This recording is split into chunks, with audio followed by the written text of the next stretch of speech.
passe à notre page sportive. Les adieux de Rafael Nadal hier à son pays.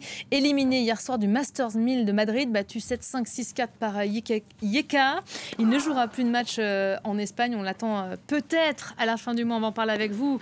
Benoît Perrochet, il y a le suspense évidemment qui demeure à Paris, à Roland-Garros. Benoît, peut-être un mot de l'émotion hier soir au moment de cet au revoir. Forcément, il y avait de l'émotion sur ce court. Rafael Nadal qui porte donc le nom du Mallorquin qui a remporté ce tournoi à 5 reprises. De l'émotion. Il était un peu plus de minuit quand Rafael Nadal a donc disputé sa dernière balle dans ce tournoi, battu par le jeune Tchèque, Jiří Lehečka, en huitième de finale.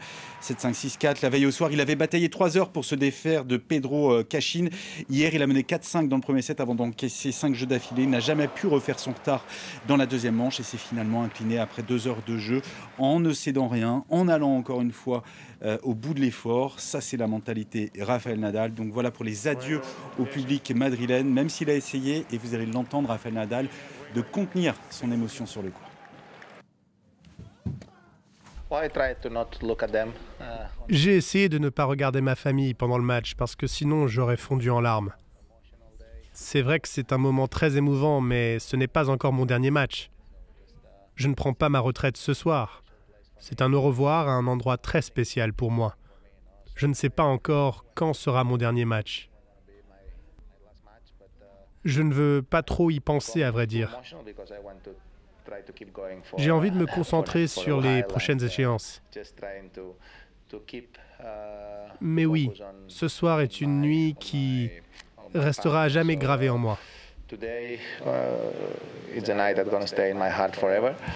Voilà pour les adieux au public madrilène, mais que Flore Simon se rassure, pas des adieux au tennis. Non, parce qu'il est attendu. Je suis rassurée. On lisait la tristesse dans ses yeux. Une page se tourne. Pas encore. Une page se tourne à Madrid, mais pas dans le tennis. Ailleurs. Il est attendu la semaine prochaine à Rome pour le dernier Masters 1000 sur terre battue, avant évidemment son objectif numéro 1, Roland-Garros qu'il a remporté à 14 reprises au cours de sa carrière. Pas encore de confirmation de sa part sur sa participation ou non. C'est lui, en fonction de son état physique, qui prendra ses décisions. Je vous rappelle que Rafael Nadal n'a disputé que 3 tournois cette année: Brisbane, Barcelone et donc Madrid, après une année 2023 entièrement blanche, puisqu'il a passé beaucoup de temps dans les salles d'opération à soigner sa hanche. On a quand même des raisons d'être optimiste de le voir à Paris fin mai. Il vient de remporter 3 matchs de suite, dont face à Alex de Minaur. Ça ne lui était plus arrivé depuis l'été 2022. Et quand on connaît le sens de l'effort, d'ailleurs, son oncle, son entraîneur historique, Tony Nadal, nous le confiait en reportage, qu'il avait travaillé sur cet aspect, le sens de l'effort, plus que sur tout autre aspect, le sens de l'effort et du sacrifice également, car il joue avec un corps cabossé depuis des années, Roland-Garros. Moi, je pense qu'il sera là, et si jamais ça ne pouvait pas se faire, une deuxième chance de le revoir à Paris, aux Jeux Olympiques cet été. On y croit. Et oui, il se dit qu'il ferait le double avec Carlos Alcaraz. Mais c'est sûr, il y sera.